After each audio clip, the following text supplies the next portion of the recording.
Good morning. तो last lecture में हमने कुछ सीखा था जावास्क्रिप्ट के बारे में। तो हमने जावास्क्रिप्ट के बारे में क्या सीखा था, नॉर्मली हमने जावास्क्रिप्ट की डिटेल्स देखी थी। फर्स्ट ऑफ ऑल आपने देखा था व्हाट इज जावास्क्रिप्ट, जावास्क्रिप्ट क्या थी। फिर जावास्क्रिप्ट के अंदर अपने वेरिएबल्स देखे। उसके बाद अपने कुछ कीवर्ड भी के बारे में भी देखा था, कीवर्ड और कुछ रिसर्च करी थी अपने, और कुछ वेरिएबल्स को अपने क्या करा था, यूज करा था। ठीक है, और वेरिएबल के ऊपर डिस्कस करी थी अपने, वेरिएबल के ऊपर अच्छे से डिस्कस करी थी। आज हम थोड़ा सा और डीपली वेरिएबल के ऊपर डिस्कस करेंगे, जैसे कि लेट, वार, कॉन्स्ट जो हैं इनका यूज कैसे करते हैं, क्या इनके स्कोप्स होते हैं। नॉर्मली मैंने कल आपको मोरली बताया था, बट आज उनका यूज करके बताता हूँ कि देखो कैसे क्या चीजें बनती है। ठीक है, तो मैं इसको अनसेव कर देता हूँ। हम वेरिएबल्स के बारे में देखेंगे। तो वेरिएबल के लिए देखने के लिए हमें सबसे पहले क्या करना पड़ेगा, प्ले कोड पे जाते हैं। आज सारा काम हम प्ले कोड पे करेंगे। कैसे करेंगे मैं आपको वन बाय वन पूरी फाइल पे क्लिक करके बता दूंगा। तो देखो ये जावास्क्रिप्ट पे गए हम। हमारा जावास्क्रिप्ट हमें फाइल से कोई मतलब नहीं है, हमें किससे कोई मतलब नहीं है, इससे कोई मतलब नहीं है। हमें सिर्फ किससे मतलब है, सिर्फ हमें स्क्रिप्ट फाइल से। स्क्रिप्ट फाइल में मैंने सबसे पहले कंसोल लिखता हूँ, console.log। अदर लैंग्वेजेस हैं print screen, print R, print CRF, ये जो सारी अलग अलग टेक्नोलॉजी की जो अलग अलग प्रिंट होती है, प्रिंटिंग करने का जो होता है डिस्प्ले पे, ये काम करने के लिए हमारे यहाँ पे क्या काम करता है, हेलो कंसोल लॉग करता है। कंसोल लॉग के जैसे ही सेम एक और क्या होता है, अलर्ट्स भी होता है। अलर्ट में आप नॉर्मल लिखोगे अलर्ट, और यहाँ पर आप जैसे इसमें कुछ भी लिखोगे, देखो मैंने अभी जैसे अलर्ट लिखा और उसने अलर्ट करना शुरू कर दिया। ये देखो अलर्ट अभी क्या है, ऑटो कंपाइल करता है। तो जैसे ही मैं इसको क्या करूंगा, ये करूंगा ऑटो कंपाइल कर देगा। यहाँ पे मैं लिख देता हूँ हेलो भी लिखूंगा, इतने में वो देखो मैं इतना सा चेंजेस कर रहा हूँ, इतने में वो वर्क कर रहा है। तो जैसे अपने को क्या करते हैं, हेलो, ठीक है मैंने लिखा और मैं इसको सेव करूंगा। तो आप गूगल से अगर साइन अप करोगे तो आप इसको इजीली सेव भी कर सकते हैं। ठीक है, मैं इसको सेव करके देखता हूँ। आज मैं भी इसको गूगल से लिंक कर लेता हूँ हमने। तो मेरा अकाउंट साइन अप कर रहा हूँ गूगल से, ताकि मेरे को उसको सेव करने की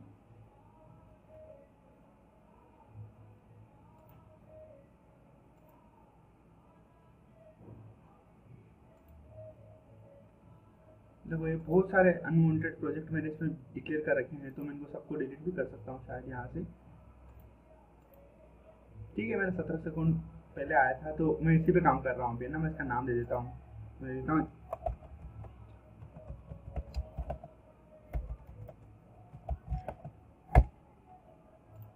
ठीक है ना। तो जावास्क्रिप्ट मेरा नाम का एक प्रोजेक्ट है, और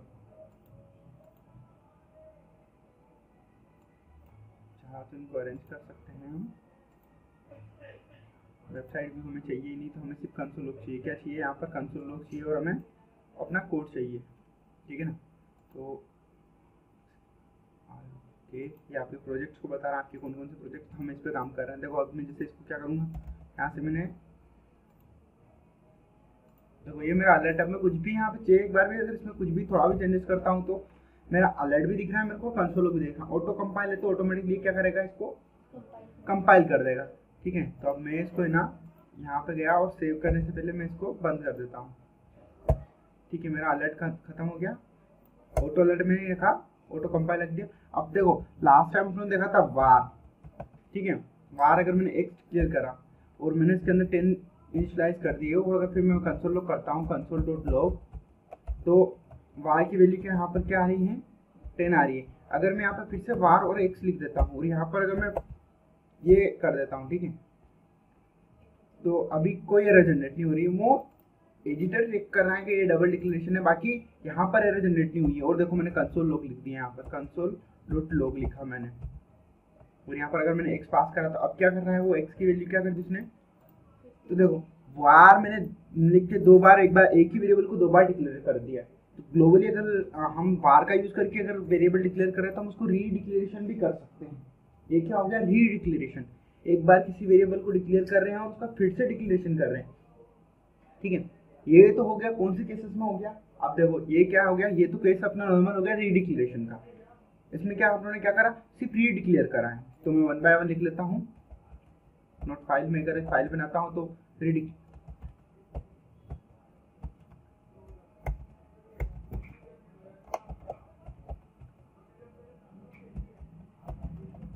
रीडिक्लेरेशन, ठीक है। तो इसमें मैंने क्या करा, रीडिक्लेरेशन मतलब एक बार फिर से डिक्लेयर करा मैंने, ठीक है ना। कॉन्सेप्ट देखो आप, वार का यूज करके मैं किसी भी वेरिएबल को कितनी बार यूज कर सकता हूँ, मल्टीपल टाइम पे मैं डिक्लेयर कर सकता हूँ। मैं अगर यहाँ पर इसको क्या डिक्लेयर कर दूंगा, अभी 20 डिक्लेयर कर दिया मैंने जस्ट इसके ऊपर। तो अभी देखो ऊपर वाला उसने छोड़ के कोई एरर जनरेट नहीं हुई है कंसोल लॉग पे। साथ ही साथ वार का जो स्कोप होता है वो ग्लोबली होता है। अब कैसे होता है, देखो एक मैंने एक स्टेटमेंट लिखा, एक स्टेटमेंट का मतलब ये है कि कुछ लाइन्स ऑफ कोड मैंने यहाँ लिख दिया, ठीक है। और यहाँ पर मैंने क्या लिख दिया, वार लिख दिया, और यहाँ पर x लिख दिया, और इसकी वैल्यू मैंने क्या लिख दी, 15 लिख दी। अब देखना मैं यहाँ पर कंसोल लॉग लिख रहा हूँ, कंसोल डॉट लॉग, और यहाँ पर मैंने क्या पेस्ट करा, x पेस्ट कर दिया, ठीक है। x मैंने यहाँ पर लिखा, मैंने इस वेरिएबल को यहाँ सप्लाई कर दिया। देखो उससे पहले अगर मैं बात करूं, मेरी यहाँ पर इनिशियल वैल्यू क्या थी, मेरी 10, अंदर मैंने क्या करा, चेंजेस कर दिए, फिर वैल्यू क्या बनी, 15 बन गए ना। और अब मैंने यहाँ पे फिर से मैं एक और एक्सप्रेशन लिख रहा हूँ, मतलब कुछ कंडीशनली कोड लिखा हुआ है। एक्सप्रेशन है कि मतलब पहले वो ऊपर एक लेवल बन गया है, यहाँ पे लेवल ये है, ग्लोबल लेवल पे आ रहा है, ये कुछ एक्सप्रेशन के अंदर आ रहा है, ठीक है, ये एक्सप्रेशन के अंदर आ रहा है। और अगला वाला फिर एक्सप्रेशन के अंदर लिख रहा हूँ मैं। यहाँ पर मैं लिख लेता हूँ var और x, और मैं यहाँ पर लिख देता हूँ, ठीक है। अभी देखो मैंने यहाँ लिख दिया, इस एक्सप्रेशन के अंदर लिखा है, एक्सप्रेशन से बाहर मेरे को ये बता रहा, फिर मैं इस एक्सप्रेशन के बाहर देखता हूँ, इस एक्सप्रेशन से अंदर देखता हूँ। देखो कंसोल लॉग करके दिखा, यहाँ मैंने अंदर कंसोल लॉग करवाया तो क्या दिख रहा है, उसकी जो प्रीवियस वैल्यू वो ही दिख रही है, ठीक है ना। पर अगर मैं इससे बाहर जाके फिर से इसको करवाता हूँ तो यहाँ पर इसकी करंट वैल्यू क्या दिख रही है, 25। तो देखो मैंने 3 बार डिक्लेरेशन कर दिया इसका। यहाँ भी इसने मेरे को क्या करा, अलो करा, यहाँ पर भी मेरे को इसने डिक्लेरेशन करने में कोई एरर जनरेट नहीं करी, यहाँ पे भी अलो करा, और यहाँ पर भी मेरे को उसने क्या करा, डिक्लेरेशन करने में कोई प्रॉब्लम नहीं थी। अब मैं नीचे कंसोल लॉग में जाके यहाँ पर सीधा एक्स के अंदर अगर मैं और कुछ ऐड कर देता हूँ, और अगर मैं फिर नीचे कंसोल लॉग करवा रहा हूँ एक्स, तो अब देखो उसने यहाँ पर सीधे वैल्यू असाइन, यहाँ मैंने क्या करा, वैल्यू असाइन कर दी, डिक्लेरेशन नहीं करा, वैल्यू असाइन करा, तो भी उसने मेरे को क्या प्रोवाइड करा, यहाँ पर अलो करा, मतलब मेरे को अलो करा किसी चीज को मैं यूज कर सकता हूँ। देखो मैंने डिक्लेरेशन, अब यहाँ पर देखो अगर मैं सपोज करता हूँ इसको यहाँ हटा दिया मैंने, ठीक है, अब मैं पूरा इसको हटा देता हूँ, पूरा का पूरा ब्लॉक ऑफ हटा दिया मैंने। अभी क्या बता रहा है ये, देखो यहाँ पर ये क्या बता रहा है, मैंने यहाँ वार को डिक्लेयर करा, क्या करा, डिक्लेयर किसके अंदर करा, एक कोड ऑफ ब्लॉक के अंदर एग्जीक्यूट करा, ठीक है। अभी मैंने हटा दिया, मैंने इसको ब्लॉक ऑफ कोड के अंदर एग्जीक्यूट करा, और मैंने यहाँ पे लिख दिया कंसोल डॉट लॉग, और यहाँ मैंने x लिख दिया, ठीक है, वैल्यू आ गई। अब देखना अगला ब्लॉक ऑफ कोड लिखा मैंने, और मैंने यहाँ पर x लिख के यहाँ पर से वैल्यू असाइन कर दी, ठीक है, वैल्यू असाइन कर दी, और मैं कंसोल लॉग करवा रहा हूँ फिर से नीचे। अब मेरे को बताओ क्या कंसोल लॉग होगा, एस्टिमेटर मेरे को बताओ, वार का यूज कर रखा है मैंने, और मैंने यहाँ पर करा, और देखना 15 हो गया। क्या हुआ, मैंने इसको डिफाइन किसके अंदर करा था, इसके अंदर, और ये दिख कहाँ रहा है, यही। अब बात करते हैं इसके रेफरेंसेस की। देखो तो जो बात करते हैं हम लेट में आते हैं, वेरिएबल्स आते हैं अपने, तो आप जो यूज करते हो उसका रीडिक्लेरेशन हम जो करते हैं उसमें प्रॉब्लम से आती है कि हम इसको कांट भी एक्सेस कर सकते हैं लेट और इनके केसेस में, इनको भी बताएंगे। आप क्या है, variable declaration inside a bracket can not be access from outside of block bracket. तो लेट और कॉन्स्ट में कुछ प्रॉब्लम्स आती हैं, ये इसको बोलते हैं ब्लॉक स्कोप। प्रॉपर्टी क्या होती है, ब्लॉक स्कोप किस क्या करता है, लेट और वार को क्या करता है, किसी भी ब्रैकेट फंक्शन के अंदर आप डिफाइन करते हो, उसको ग्लोबली आप एक्सेस नहीं कर सकते। पर अगर आपको ग्लोबली किसी चीज को लेना है तो उसके लिए आपको क्या करना पड़ेगा, आपको वार डिक्लेयर करना पड़ेगा। और अगर वार डिक्लेयर कर देते हो आप, तो आप उसका क्या होता है, ग्लोबली स्कोप बन जाता है, फंक्शनली स्कोप बन जाता है, क्या होता है, उसको ओवरऑल एक्सपोज हो जाता है। और लेट और जो कॉस्ट आए थे वो आए थे 2015 में, जब ECMAScript आई थी। ECMAScript 6 का जब जन्म हुआ था, मतलब ECMAScript आई थी, ठीक है। ECMAScript जब आई थी, ये 6 जब आया था, तब ही 2 नए वेरिएबल, नए कीवर्ड का यूज आया था जावास्क्रिप्ट में, लेट और कॉन्स्ट। तो कल मैंने बताया था कि 2015 से पहले सब वार ही यूज करते थे, पर उसके बाद क्या हुआ कि ग्लोबली जब ECMAScript आया तो इन्होंने 2 नए कीवर्ड लेके आ गया, लेट और कॉन्स्ट। इनका स्कोप जो होता है, जहां पर आप डिक्लेयर करते हो जिस स्टेटमेंट के अंदर, वही इनका यूज होता है, ठीक है। तो ये देखो मैंने बता रखा है, आप इसमें एग्जांपल देखें, कान बी एक्सेस, देखो ये और भी एग्जांपल एक्सरसाइज में हम देख सकते हैं। रीडिक्लेयरिंग ए वेरिएबल यूजिंग वॉर, देखो ये वार के थ्रू इन्होंने क्या कर रखा है, रीडिक्लेरेशन कर रखा है, अंदर फिर डिक्लेयर करा और यहाँ पर अपने वैल्यूज को साइन करा, तो क्या करा उसने टोटल दिया। तो हम भी क्या देख रहे हैं, रीडिक्लेरेशन ही देख रहे हैं। हमने भी क्या करा, रीडिक्लेरेशन करा, आपने वेरिएबल का डिक्लेरेशन करा, किसके साथ करा, पहले वार के साथ कर लिया, अंडरस्टैंडिंग हुई, वार के साथ अपने कर लिया रीडिक्लेरेशन। तो अपने को मतलब क्या समझ में आया, वार के साथ हम इसका रीडिक्लेरेशन कर सकते हैं, ठीक है ना। साथ साथ अब देखते हैं लेट का। तो लेट के लिए देखने में हमें क्या करना पड़ेगा, लेट में लिख रहा हूँ यहाँ पर, कमेंट डाल के लिख दी मैंने। अब देखो मैंने यहाँ पर लिख दिया लेट, लेट मैंने x लिखा और x की वैल्यू मैंने 10 रख दी, ठीक है। कंसोल लॉग करते हैं, पता चलेगा अब यहाँ पर इसकी वैल्यू क्या है, 10 दिख रही। अब मैंने एक स्टेटमेंट लिया और यहाँ पर मैं अगर डिक्लेयर करूँगा let x is equal to, मैं यहाँ पर इसको 20 रख देता हूँ, ठीक है। और अब मैं कंसोल लॉग करता हूँ फिर से, यहाँ पर कहाँ पर, बाहर ही आके,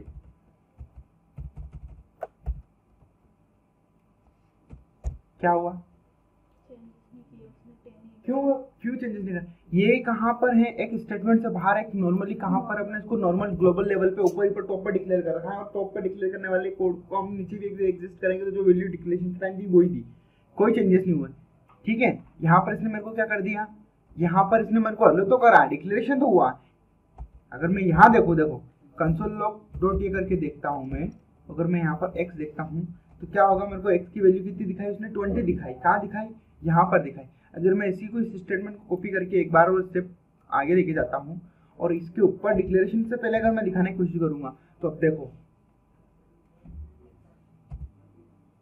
can not access x to before initialisation, क्या हुआ, इनिशियलाइजेशन ही नहीं हुआ उसका, इनिशियलाइजेशन ही नहीं हुआ, उससे पहले आप उसको क्या नहीं कर सकते हो, यूज ही नहीं कर सकते हो ना, बिफोर इनिशियलाइजेशन के हम उसको यूज नहीं कर सकते।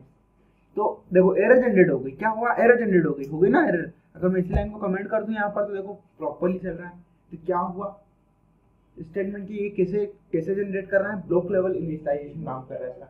अलग अलग ब्लॉक में अलग अलग इनिशियलाइजेशन भी आप कर सकते हो। ग्लोबली जो इनिशियलाइज करेगा तो वो क्या करेगा, उस वैल्यू को रिप्लेस कर रहा है, सबके साथ ग्लोबली रिप्लेस कर रहा है वार के केसेस में, पर लेट के केस में रिप्लेस नहीं कर पा रहा ना। तो अगर किसी फंक्शन के अंदर अगर आपने अगर लेट को क्या कर दिया, डिक्लेयर कर दिया, तो क्या होगा, वो लेट जो डिक्लेयर हुआ है कहाँ पर, किसी स्टेटमेंट या किसी फंक्शन के अंदर या कहीं पे भी आपने डिक्लेयर करा है, तो उसका आप यूज नहीं कर पाओगे। क्यों नहीं कर पाओगे, क्योंकि वो उसका जो स्कोप है, उसका जो अस्तित्व बना हुआ है उसके अंदर, ठीक है, उसकी जो लिमिटेशन है, उसका जो अस्तित्व है, वो सिर्फ उस ब्लॉक ऑफ कोड के अंदर ही बचा हुआ है, उस ब्लॉक ऑफ कोड के बाहर उसका कोई अस्तित्व नहीं है। अगर मैं पेंट में अगर एक नॉर्मली आपको एक ड्राइंग करके बताऊं,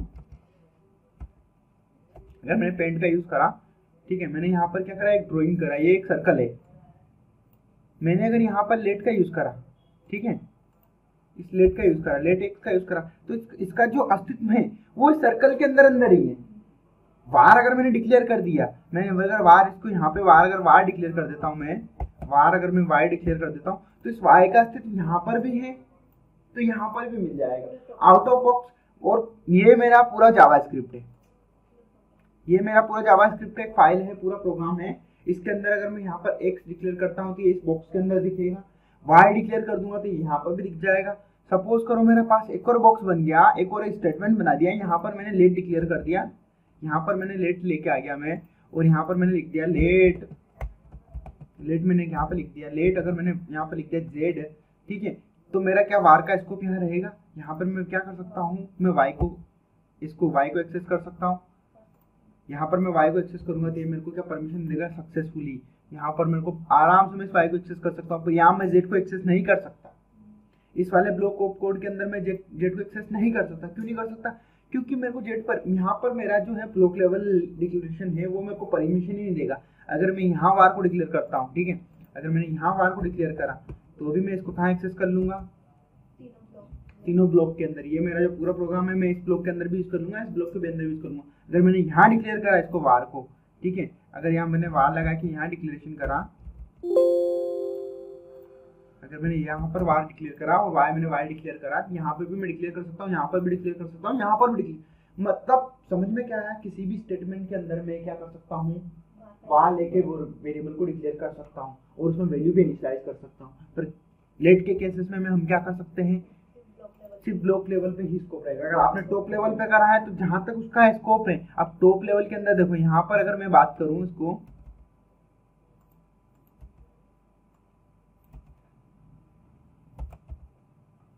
देखना अभी मैंने इसमें कुछ भी नहीं करा, सिर्फ नॉर्मली मैंने उसको एक्सेस करने की कोशिश करी तो अब यहाँ पर हो गया।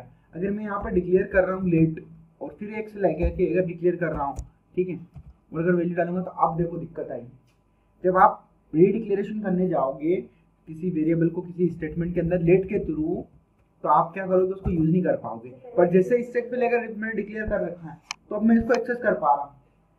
सिचुएशन समझ में आई? उसमें पहले अपने टाइम में अपने ने क्या नहीं करा था, बाहर को हमने एक्सेस करा था, डिक्लेयर नहीं भी करा तो भी अपनी वैल्यू आ गई थी। पर यहाँ पर क्या हो रहा है, जैसे अगर मैं डिक्लेयर करने जा रहा हूँ तो मेरे साथ क्या एरर जनरेट कर रहा है। तो जावास्क्रिप्ट में लेट का जो स्कोप है, आपको स्कोप समझ में आया? ये क्वेश्चन इंटरव्यूज में पूछे जाते हैं कि वार का जो स्कोप होता है वो कैसा होता है, लेट का कैसा होता है। तो ये चीजें आपको समझ में आनी चाहिए। यही तो क्वेश्चन बनते हैं इंटरव्यू के, उसमें क्वेश्चन कहाँ से पूछे जाते हैं, वार और लेट में डिफरेंट बताओ। अगर आपको मैं डिफरेंट बता दूं तो क्या बताओगे आप? अगर आप वार को डिक्लेयर करते हो, किसी ब्लॉक के अंदर अगर आप वार को डिक्लेयर करते हो तो भी उसका स्कोप क्या होगा, ग्लोबली रह जाएगा। और अगर लेट का यूज करके डिक्लेयर करोगे तो वो ब्लॉक लेवल पे ही रह जाएगा। समझ में आया ना? तो ये सिचुएशन छोटे छोटे टर्म्स में ही तो अपने स्किल्स को हम इम्प्रूव करते हैं। ठीक है, ये चीजें आपको क्लियर हुई? मैं इसको फिर से डिलीट कर रहा हूँ। मैं इसको डिलीट करूंगा अगर तो मैं आपको सेव करके बता नहीं सकता। तो इसको एक काम करते हैं, अपनी फाइल्स है, हमने जहाँ पर अपना कोड कर रखा है वहाँ पर ही हम फाइल्स 1 बाय 1 फाइल्स बना लेते हैं। तो ये अपना बेसिक हो गया था। मैं अगर यहाँ पर जाऊँ इसका इसको जेएस को, तो मैं इसको क्या करूँगा, कॉपी करूँगा और यहाँ पर मैं इसका नेम देता हूँ, ठीक है, वेरिएबल डॉट जेएस। अगर मैं इसको एडिट करूँगा यहाँ पर तो मेरे को पूरा पूरा क्या दिखेगा, कोड दिखेगा। तो मैं इस कोड को यहाँ पर 1 बाय 1 पेस्ट कर देता हूँ। तो यहाँ से उठा के मैं इसको सीधा कहाँ पेस्ट कर रहा हूँ, इस वेरिएबल डॉट जेएस के अंदर पेस्ट कर दिया। और देखो यहाँ पर मैंने डिक्लेरेशन कर रखा है। तो मैं यहाँ पर क्या कर रहा हूँ, मैंने आपको नोटपैड फाइल के अंदर बताया। तो रीडिक्लेरेशन क्या कर रहे हैं हम,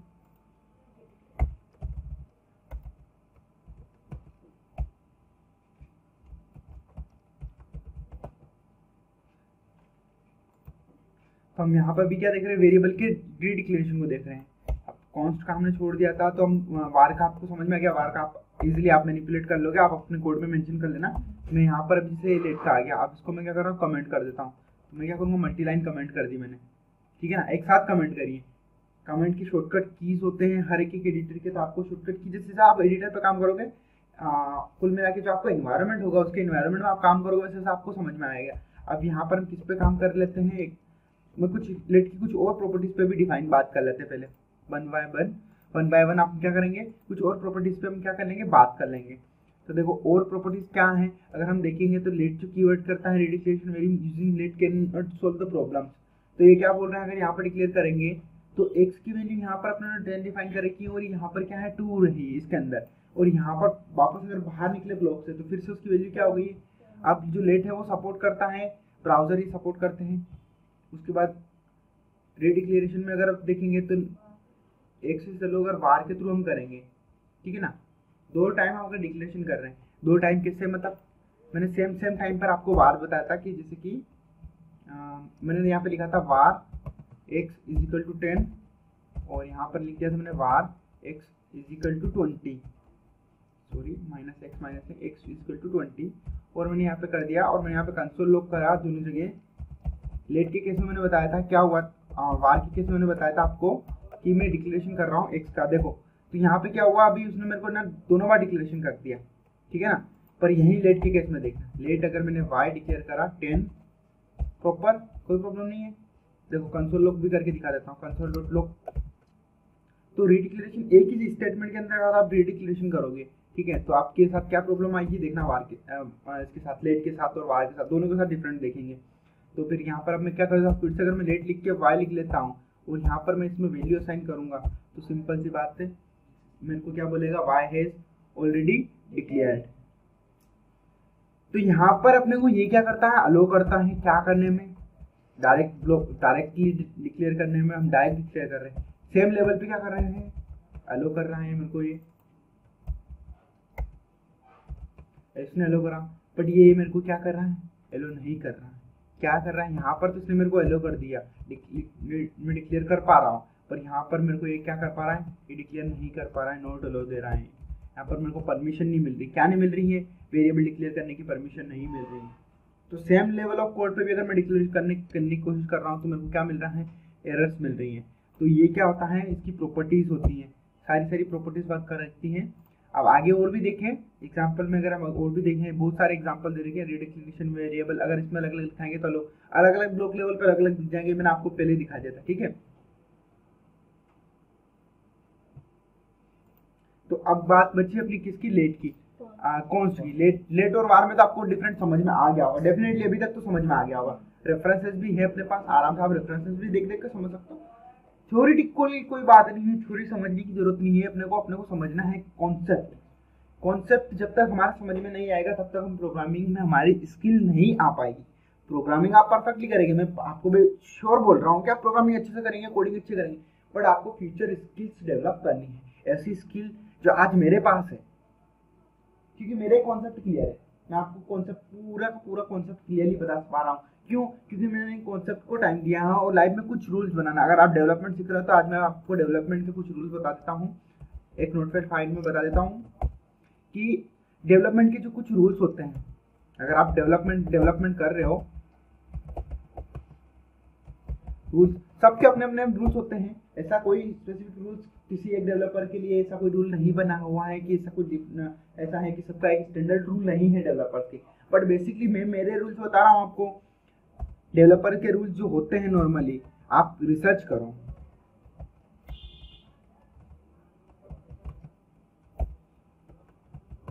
रिसर्च ऑलवेज, आपको हमेशा रिसर्च करते रहना चाहिए। पहली चीज, जब भी आप रिसर्च करो, ठीक है ना, वन टाइम टेक टाइम, जब भी कोई रिसर्च करो, ठीक है ना, आप जब भी रिसर्च करो, रिसर्च हमने को ऑलवेज करनी चाहिए, हमेशा कुछ ना कुछ नई रिसर्च करते रहना चाहिए, ठीक है। नई रिसर्च हमें हमेशा करनी चाहिए। कौन सी रिसर्च, नई रिसर्च, हमें डेली कुछ ना कुछ नया रिसर्च करते रहना चाहिए। थोड़ा सा अपडेट रखो, खुद को अपडेट रखना, इसको अपडेटिंग बोलते हैं। अपडेटिंग भी बोल सकते हैं कि आपको खुद को अपडेट रखना है, सेल्फ अपडेटिंग, सेल्फ अपडेटिंग रखना है। साथ साथ रिसर्च करो, आप वन टाइम करो और टेक टाइम, मतलब वन टाइम करना है अपने को, पूरा टाइम लेके करना है। क्या करना है, एक बार रिसर्च करना है और एक बार ही क्या करना है, पूरे अच्छे से रिसर्च करना है। एक बार अगर आपने किसी चीज के ऊपर रिसर्च कर ली तो फिर वो आपके माइंड सेट में, मतलब आपके माइंड में वो चीज प्रॉपर्ली सेट हो जानी चाहिए कि हाँ इसका ऐसा कुछ था, ठीक है ना। जब भी आप रिसर्च करोगे, कुछ रूल्स आप बनाओगे, जैसे आपके कुछ पर्सनल रूल्स आप खुद भी बना पाओगे। यहाँ पर जैसे आप इसमें अगर आगे चलेंगे तो कुछ भी रूल्स बनाते हैं, मैं बनाता हूँ कि मैं रिसर्च करता हूँ, ऑलवेज रिसर्च, मेरा पहला रूल होता है कि मैं हमेशा रिसर्च करता हूँ, डे बाय डे रिसर्च करता हूँ, कुछ ना कुछ नया देखूंगा, पुराना देखूंगा, नहीं तो कुछ भी देखूंगा, ठीक है ना।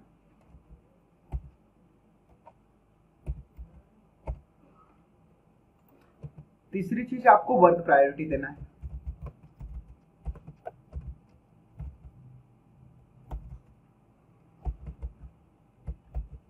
वर्क प्रायोरिटी देना है आपको। वर्क प्रायोरिटी इसलिए देना है, वर्क प्रायोरिटी इसलिए, आप हमेशा काम की प्रायोरिटी देंगे। क्यों देंगे, क्योंकि जो काम है आपका, ये काम आपको वो आपके प्रोफेशन में आपको एक्सीलेंस बनाएगा। जैसे जैसे आप काम को प्रायोरिटी देंगे ना, आपको नॉलेज जो मिलेगा वो इतना नॉलेज मिल सकता है कि आप उसका एक्सप्रेशन नहीं कर सकते। और वर्ल्ड की जो मोस्ट नॉट अफोर्डेबल चीज है वो है नॉलेज। हम इसको एजुकेशन बोल सकते हैं, एजुकेशन, या इसको आप नॉलेज भी बोल सकते हो, नॉलेज भी बोल सकते हो आप इसको। एंड सेकेंड जो है वो है टाइम।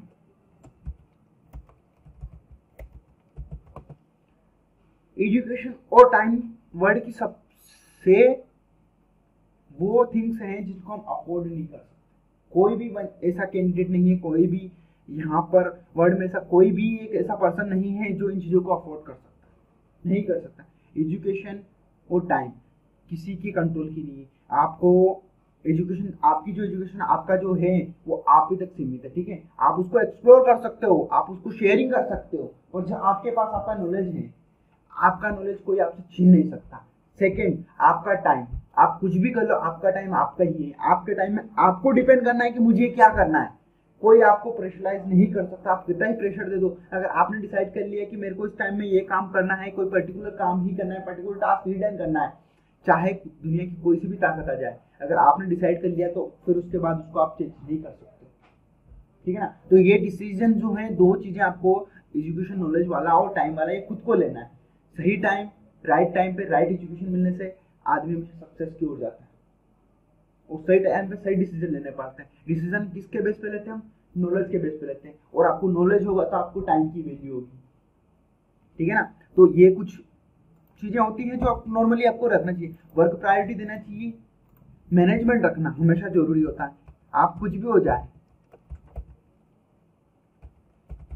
आपका मैनेजमेंट नहीं बिगड़ने देंगे। Management in the sense code management रखना है आपने को, अपना प्रोजेक्ट मैनेजमेंट करना पूरा प्रॉपर्ली, अपने टाइम को मैनेज करना है। यहाँ पर मैनेजमेंट से अपने रिलेटेड आप सारी चीजों को देख सकते हो, कोड को भी रख सकते हो आप। यहाँ पर क्या करोगे, कोड को पूरा प्रॉपर मैनेज करना है। अगर आपका कोई प्रोजेक्ट है तो आपको प्रोजेक्ट मैनेज करना है, साथ साथ टाइम को भी मैनेज करना है।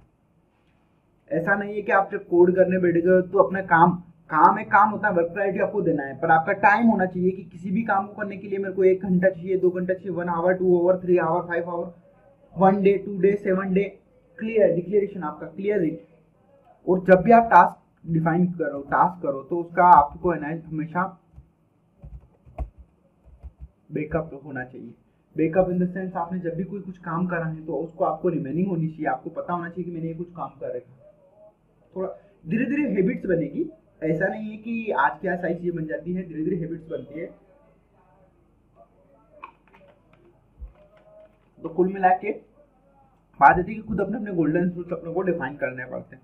आपने अपने आपके कुछ अपने गोल्डन रूल्स होंगे, आपके कुछ अलग होंगे, मेरे कुछ अलग है, ठीक है। तो ये तो कुछ होगी। गोल्डन रूल्स क्या करते हैं, अपने को सपोर्ट करते हैं। ये कि आप इनका कुल मिला के और कोई रेशियो नहीं होता है, ये अपने को क्या प्रोवाइड करता है, सपोर्ट प्रोवाइड करता है। इनका जो मेन मोटो होता है, इनका मेन मोटो होता है सपोर्ट ओनली। ये अपने को सिर्फ सपोर्ट करेंगे, बहुत अच्छे से सपोर्ट करेंगे। मुझे भी आज भी सपोर्ट करते हैं। मैं हर एक चीज के लिए टाइम ड्यूरेशन, आराम से रिसर्च, मैं छोटे से प्रॉब्लम्स को भी डिवाइड करके चलता हूँ। डिवाइड इन सेंस मतलब छोटे छोटे टास्क में डिवाइड करता हूँ। आज सुबह आते से मैंने जो आपसे क्वेश्चन पूछा था वो एक रियल प्रॉब्लम है, आज इस प्रॉब्लम पे मैं सोल्यूशन लेके बैठूंगा, ठीक है। ये प्रॉब्लम मेरे साथ कल फेच हुई थी, आज उसको सेफ लेके चल रहा हूँ। तो जो हमारी डेवलपमेंट लाइफ साइकिल होती है उसके अंदर प्रॉब्लम्स आती रहती हैं, रिसर्च हमें करनी पड़ती है। और रिसर्च एक टाइम पे, आप जब किसी भी चीज पे रिसर्च कर रहे हो, सपोज किसी लाइब्रेरी पे रिसर्च कर रहे हो, तो एक टाइम पे ही रिसर्च कर लो। अपडेटिंग खुद को रखो ना, रिसर्च आगे करते रहो, नया क्या आ गया। आप किसी भी चीज में, ऐसा नहीं बोल रहा हूँ कि आप किसी एक टॉपिक पे आपने एक बार रिसर्च कर लिया तो बस उसके बाद उसको छोड़ो, उसमें नया क्या आया वो तो आपको अपडेटिंग करना पड़ेगा ना। सेल्फ अपडेटिंग कब करोगे, जब आप रिसर्च करोगे तभी तो आप उसको सेल्फ अपडेट कर पाओगे। तो कुछ गोल्डन रूल्स हैं जो कि अपने को क्या होना चाहिए, अपने खुद के डिफाइन करने चाहिए। मेरे हिसाब से मेरे कुछ गोल्डन रूल्स है, आपके हिसाब से आपके कुछ गोल्डन रूल्स होंगे, ठीक है। तो ये तो हो गई थी अपनी कुछ रूल्स की बातें। अब देखो, अपने लेट समझ लिया, वार समझ लिया, अब कॉन्स्ट को समझ लेते हैं, ठीक है ना। तो जो कॉन्स्ट का जो कॉन्सेप्ट है, मैं अगर आपको दिखाऊं तो मैंने कॉन्स्ट डिक्लेयर करा, कॉन्स्ट यहाँ पर x डिक्लेयर करा और इसकी वैल्यू मैंने यहाँ पे 5 रख दी, ठीक है। सबसे पहली चीज मैंने कंसोल लॉग करके दिखा है आपको। कंसोल लॉग हम क्यों करके देख रहे हैं, ताकि हमें आउटपुट्स भी दिखे। यहाँ पर प्रोग्रामिंग सेक्शन एक अलग हो जाता है, उसका आउटपुट सेक्शन जो है कंसोल लॉग दिख रहा है अपने को, ठीक है ना। मैंने अभी यहाँ डिक्लेयर कर दिया इसको, मैं इसको एक और ब्लॉक लेवल पर डिक्लेयर करना चाहूंगा। क्या मैं इसको डिक्लेयर कर सकता हूँ? सबसे पहली चीज x already declare, block level पे मैं एक ही ब्लॉक पे मैं डिक्लेयर नहीं कर सकता हूँ, ठीक है ना। अब देखना, अगर मैं इसको एक लेवल पे डिक्लेयर नहीं कर सकता हूँ तो मैं क्या इसको यहाँ पर इसको यूज कर सकता हूँ। तो मैंने यहाँ पे कंसोल लॉग करके देखा, पहले क्या करके देखा, कंसोल लॉग करके देखा एक्स को, और मैं इजीली एक्सेस कर पा रहा हूँ। और अगर मैं यहाँ पर डिक्लेयर करना चाहूंगा तो कॉन्स्ट एक्स, और यहाँ पर अगर मैं 10 रख देता हूँ, बिफोर इनिशियलाइजेशन के हम यूज नहीं कर पाएंगे। अब देखो यहाँ पर आपका कौन सा आएगा, अब मैं यहाँ पर लिखूंगा console log, console dot log लिखूंगा, फिर से मैं लिखूंगा लॉग कंसोल डॉट लॉग, और क्या करूंगा यहाँ पर एक्स मैंने दिया, देखो क्या दिख रहा है 10 आ गया। अब मैं इस ब्लॉक के बाहर निकला फिर से और फिर से मैंने क्या करा, कंसोल डॉट लॉग करा, और लॉग मैंने किसको करा, एक्स को करा। जैसे मैंने एक्स को करा तो मेरी क्या वैल्यू दिख रही है, लेट और कॉन्स्ट में क्या डिफरेंट आया अभी तक यहाँ के बीच में, वो का वो डिफरेंट है। लेट और कॉन्स्ट का जो बिहेवियर रहा वो का वो रहा। अब यहाँ पर कॉन्स्ट में क्या प्रॉब्लम आती है, अगर मैंने यहाँ पर y लिखा और यहाँ पर अगर इसमें इसको वैल्यू असाइन करने की कोशिश करूंगा,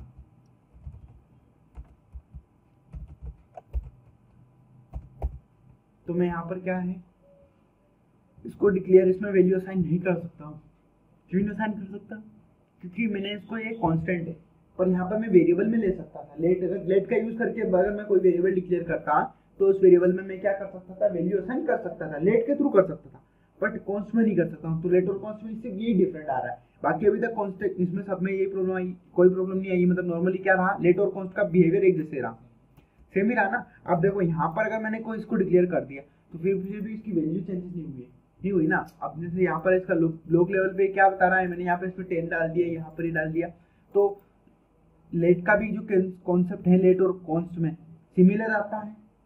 चीजें बस है कि कॉन्स्ट में हम क्या कर सकते हैं, फिर से डिक्लेरेशन नहीं कर सकते, पर हम लेट, अगर लेट में अगर हमें पता है कि लेट में कोई चेंजेस हो सकते हैं, जैसे कि ऐसा वेरिएबल, तो अब लेट और कॉन्स्ट हमें कब डिफाइन करना चाहिए, जब हमें पता हो कि इसकी वैल्यू चेंज हो सकती है। जब हम वहां पर हमें क्या करना चाहिए, लेट यूज करना चाहिए। नॉर्मली लेट यूज करना चाहिए। ग्लोबल लेवल पे अगर अपने को कोई सा वेरिएबल डिक्लेयर करना है तो उसके लिए अपने को वार यूज करना चाहिए, ठीक है। और कॉन्स्ट का यूज कब करना चाहिए, जब अपने को पता है कि इसकी वैल्यू फिक्स है। पर आप देखते हो कि प्रोग्रामिंग सेक्शन में क्या होता है, कभी कभी आप जो है ना, मैं बताता हूँ, उसमें क्या होता है, जो अरे आते हैं, अरेज आते हैं, जैसे कि जावास्क्रिप्ट में अरे आएंगे, आगे कॉन्सेप्ट पढ़ेंगे हम अरेज का। तो उसमें क्या होता है, हम उसको कॉन्स्ट भी डिक्लेयर करते हैं और लेट भी डिक्लेयर करते हैं, ठीक है ना। तो होता क्या है, अरे की प्रॉपर्टीज को हम चेंज कर सकते हैं।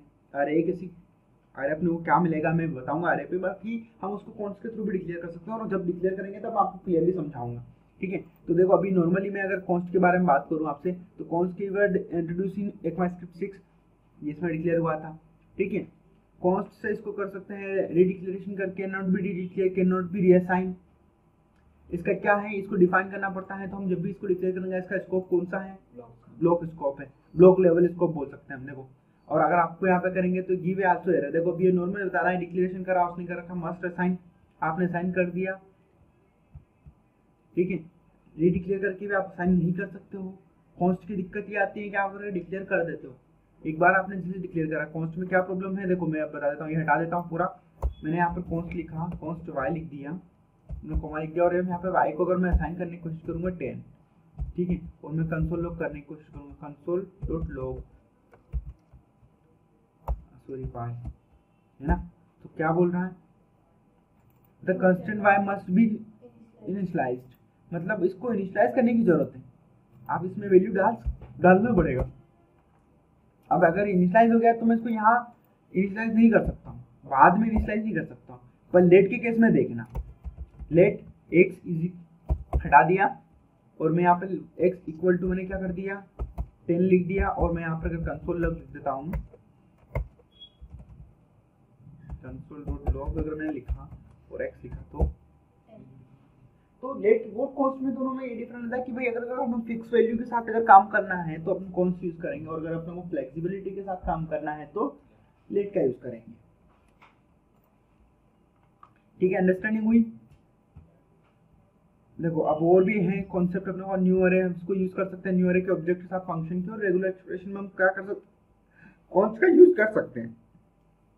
मैंने बताया था ना कि अरे के साथ भी हम कॉन्स्ट का यूज कर सकते हैं। तो आप अरे के साथ यूज कर सकते हो, ऑब्जेक्ट के साथ यूज कर सकते हो, और फंक्शन के साथ यूज कर सकते हो। अगर आपको किसी फंक्शन को डिक्लेयर करना है तो भी आप क्या कर सकते हो, कॉन्स्ट का यूज कर सकते हो। और रेगुलर एक्सप्रेशन, रेग एक्स मतलब रेगुलर एक्सप्रेशन बनते हैं, रेगुलर एक्सप्रेशन बहुत सारे होते हैं, तो वो उनके साथ भी हम क्या कर सकते हैं, कॉन्स्ट का यूज कर सकते हैं, ठीक है ना। ये बहुत आगे का ही दे रखा है, आपको चीजें बाद में समझाएंगे। तो ओवरऑल अपनों को अभी तक क्या समझ में आया, क्या देखा आप लोगों ने,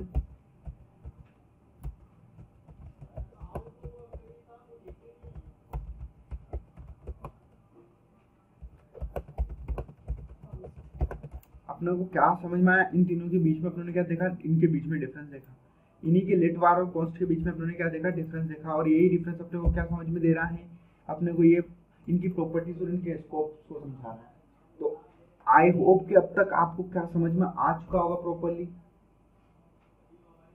वेरिएबल्स डिक्लेरेशन आपको समझ में आ चुके होंगे। अब अगर मैं कभी आपसे बात करूं कि मेरे को जावास्क्रिप्ट के किसी भी फ्रेमवर्क में बात कर रहा हूं, अगर मैं नोड की बात कर रहा हूं या भले मैं रिएक्ट जेएस की बात करूं या वेन्यू जेएस की बात करूं या डार्क की बात करूं, क्योंकि वो बोले वेरिएबल डिक्लेरेशन कैसे चलेंगे, जो जावास्क्रिप्ट के जो बिहेवियर है वो बिहेवियर आपका कहीं चेंजेस नहीं होगा।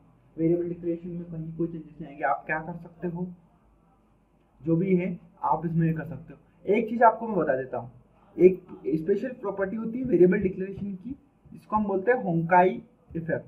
होंकाई इफेक्ट क्या होता है मैं बताता हूँ आपको। होंकाई इफेक्ट क्या होता है कि हम किसी वेरिएबल को पहले यूज कर लेते हैं, देन उसके बाद डिक्लेरेशन करते हैं। इसको बोलते हैं होंकाई नहीं, होस्टिंग इफेक्ट। होस्टिंग इफेक्ट का मतलब होता है, होस्टिंग इफेक्ट का मतलब में ये होता है, मेन मोटो ये होता है, हम किसी वेरिएबल को पहले क्या कर लेते हैं, यूज कर लेते हैं। पहले किसी वेरिएबल को आपने डायरेक्टली यूज कर लिया और उसके बाद आपने उसको क्या डिक्लेयर कर दिया। अगर आपने उसको डिक्लेयर कर दिया तो वो क्या करेगा, प्रॉपर्ली जनरेट करेगा। आप देखो, मैं यहाँ पर अगर एक बात करो कि अगर मैं इसको डिक्लेयर नहीं करूंगा और यहाँ पर अगर इसमें वैल्यू जाऊंगा, ठीक है ना, अगर मैंने यहाँ डिक्लेयर नहीं करा और उसको मैं लेके जा रहा हूँ, ठीक है, मेरा आउटपुट आया, यहाँ पर प्रॉपर्ली आउटपुट आ गया।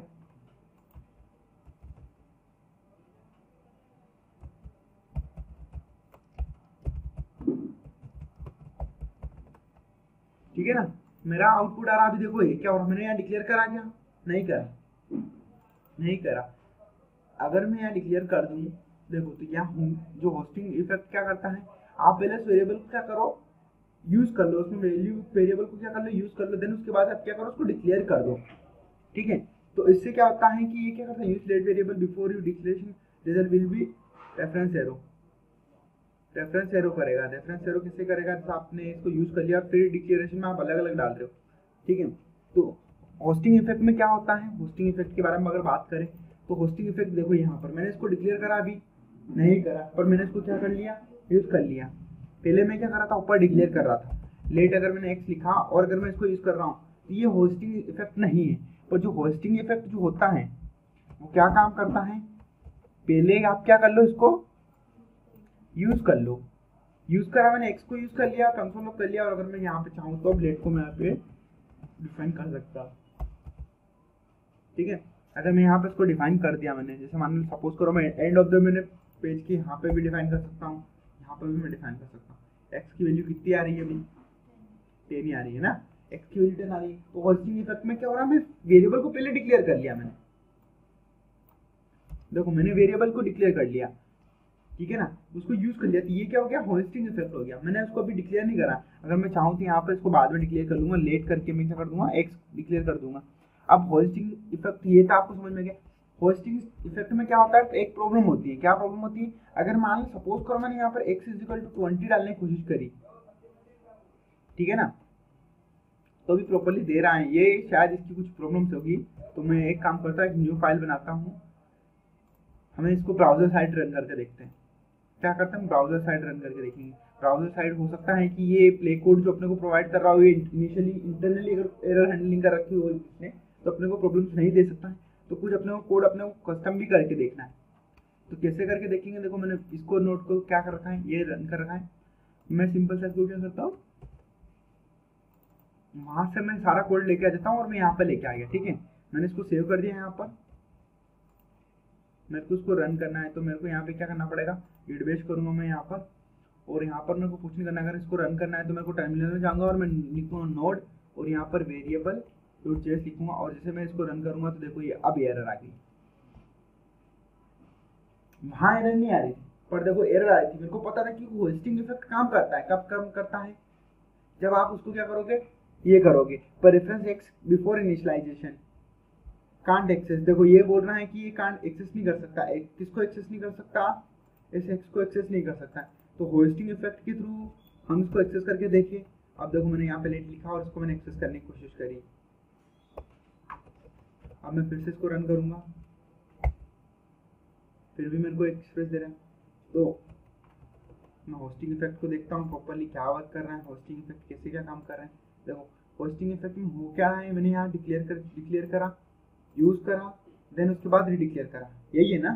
जावास्क्रिप्ट में अब देखो ये होस्टिंग इफेक्ट ब्राउजर साइड पर रन कर रहा है या आपके नोड के साथ साथ काम कर रहा है। जैसे मैंने नोड के साथ इसको रन करने की कोशिश करी तो मेरे साथ क्या हुआ है, एक एरर जनरेट कर रहा है, एरर जनरेट कर रहा है। अगर मैं इसको एंडिंग ऑफ द डिक्लेरेशन कर देता हूँ यहाँ पर, है ना, मैंने क्या करा, अभी जैसे सपोज करो मैंने इसको कार नाम का एक वेरिएबल और मैंने यहाँ पर इसको डिक्लेरेशन करने की कोशिश करी एक्स के साथ, है ना। अभी मैंने किसमें लेट में कर रहा हूँ उसको, और मैं देखो फिर से इसको रन करूंगा। रन करने के लिए गया, मैं क्या करूंगा, यहाँ पर लिखूंगा और ये क्या बोल रहा है, बिफोर इनिशियलाइजेशन हम क्या नहीं कर सकते, इसको एक्सेस नहीं कर पा रहे हैं, एरर दे रहा है। क्या मैं इसको वार में कन्वर्ट कर दूं, तो मैंने क्या करा, वार में कन्वर्ट कर दिया। क्या करा, वार में कन्वर्ट करा, और जैसे मैंने वार में कन्वर्ट करा मैं इसको एक्सेस कर पाऊंगा। तो जो होस्टिंग इफेक्ट है वो किसके साथ काम करता है, वार के साथ काम करता है और लेट के साथ नहीं करता है। सेम हम देख लेते हैं कॉन्स्ट के साथ भी काम कर रहा है क्या। देखो यहाँ पर तो अपने प्रॉपर काम कर गया, यहाँ पर तो अपने को कोई दिक्कत नहीं आई, मैंने डिक्लेरेशन भी करा, कुछ भी नहीं करा।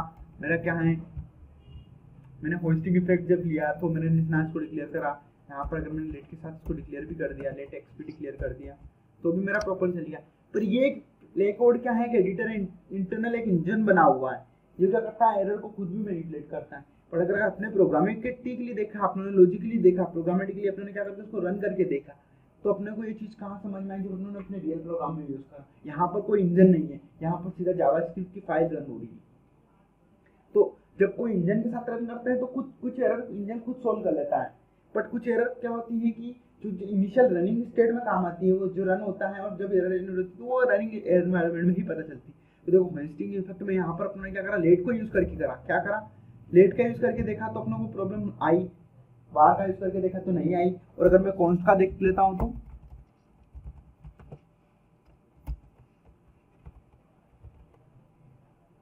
अगर मैंने यहाँ पे कॉन्स्ट का देखा, देखो तो इसमें तो बोला missing initialisation the const declaration. Const के लिए तो इनिशियलाइजेशन मांग लिया इसने, जब तक इनिशियलाइज नहीं करेगा तो ये भी एक एरर दे रहा है। तो एसी के एरर को हम कैसे पकड़ेंगे, इन चीजों को हम एरर हैंडलिंग के अंदर देखेंगे। जब रनिंग एनवायरनमेंट में कोई एरर आती है तो हम इसको कैसे पकड़ते हैं, एरर हैंडलिंग के थ्रू पकड़ते हैं। तो होस्टिंग इफेक्ट आपको समझ में आया। होस्टिंग इफेक्ट का मतलब मेन मोटो क्या होता है, अपने को प्रॉपर्ली अंडरस्टैंडिंग करवाता है। क्या अंडरस्टैंडिंग करवाता है ये, कि कैसे यूज करेंगे, पहले यूज कर लेंगे देन उसको क्या करेंगे, इनिशियलाइज कर लेंगे, ठीक है ना। तो ये चीजें समझ में आई होस्टिंग इफेक्ट में। देखो और होस्टिंग इफेक्ट के बारे में और देखते हैं। तो hosting variables defined with the var are hosted on the top and can be initialized at any time। मतलब आप किसी भी वेरिएबल को डिक्लेयर कर लो, उसको ये कर लो, वैल्यू दे दो और उसको बाद में क्या कर दो, डिक्लेयर कर दो, ठीक है ना। तो होस्टिंग इफेक्ट सपोर्ट करता है। साथ ही साथ लेट के साथ ही सपोर्ट नहीं करता है, हमें पता है लेट के साथ नहीं सपोर्ट करता है, तो कॉन्स्ट के साथ सपोर्ट करता है, ठीक है। और दूसरी चीज एक और रीइनिशियलाइज करके देखते हैं, रीइनिशियलाइज करके देख लेते हैं ना। 20 अगर मैंने लेट के इसको किस में करा, अच्छा कॉन्स्ट के साथ सपोर्ट नहीं करता तो मेरे को इसको किस में जाना पड़ेगा, वार में गया, और वार में मैंने इसको 20 सपोर्ट करने की कोशिश करी। और मैं इसको रन करके देखूंगा यहाँ पर, कहाँ पर, मैं अपने कोड के सेक्शन में जाके रन करके देख रहा हूँ। और मैंने जैसे इसको रन करा, देखो मैंने रीडिक्लेयर तो कर दिया वार के साथ, पर उसमें वैल्यू जो मैंने ऊपर इनिशियलाइज करते वक्त इसको जब यूज करा था उसी की वैल्यू आई है, ठीक है ना। तो होस्टिंग इफेक्ट आपको समझ में आ गया। हम किसके साथ काम करेंगे इसको, होस्टिंग इफेक्ट जब भी यूज करेंगे तो हम क्या करेंगे, वेरिएबल डिक्लेयर कर दो। जैसे आप वार डिक्लेयर करोगे और आप यूज करोगे तो उसको प्रॉपर्ली आप यूज कर पा रहे हो। समझ में आ गया, होस्टिंग इफेक्ट भी समझ में आया। तो प्रोग्राम को अक्सर इंटरव्यू में पूछा जाता है होस्टिंग इफेक्ट क्या होता है, what is a hosting effect. तो अपने को ये बताना है कि जावास्क्रिप्ट में अगर आप जावास्क्रिप्ट के लिए किसी इसमें जा रहे हो और अगर आपसे होस्टिंग इफेक्ट के बारे में पूछा है तो आपको क्या बताने को मिलेगा, होस्टिंग इफेक्ट क्या आता है, आप मेरे को प्रॉपर्ली क्या बता पाओगे। बिल्कुल हम क्या करेंगे, पहले यूज कर लेंगे देन बाद में उसका डिक्लेरेशन करेंगे। ये जो प्रॉपर्टीज हैं ये होस्टिंग प्रॉपर्टीज कहलाती है, होस्टिंग इफेक्ट कहलाता है। तो प्रोग्रामिंग में कुछ चीजें होती हैं, टर्म्स होते हैं जिनको अपने को क्या करना पड़ता है, जरूरी समझना पड़ता है, ठीक है ना। तो अंडरस्टैंडिंग हो गई। वेरिएबल डिक्लेरेशन और वेरिएबल के यूजर्स में अपने को कोई प्रॉब्लम्स आई है अभी तक, अगर कोई प्रॉब्लम आई है, कोई नई चीज समझ में आए तो आप मेरे को बाय डिफॉल्ट बेझिझक पूछो, क्योंकि जो चीजें जब तक नहीं पूछोगे तब तक आपको नहीं समझ में आएंगी। जब तक जो चीजें नहीं समझ में आ रही हैं, आप ट्राई कर रहे हो, कोर्स लगा रहे हो, उसको ऊपर समझने की कोशिश कर रहे हो, पर आप नहीं समझ पा रहे हो, तो आपका जो बेटर सोल्यूशन होता है वो आपको क्या करना चाहिए, पूछना चाहिए। ठीक है, तो आई होप आपको समझ में आया होगा, नहीं समझ में आया तो भी आप मेरे से पूछ लेना। ठीक है, थैंक यू।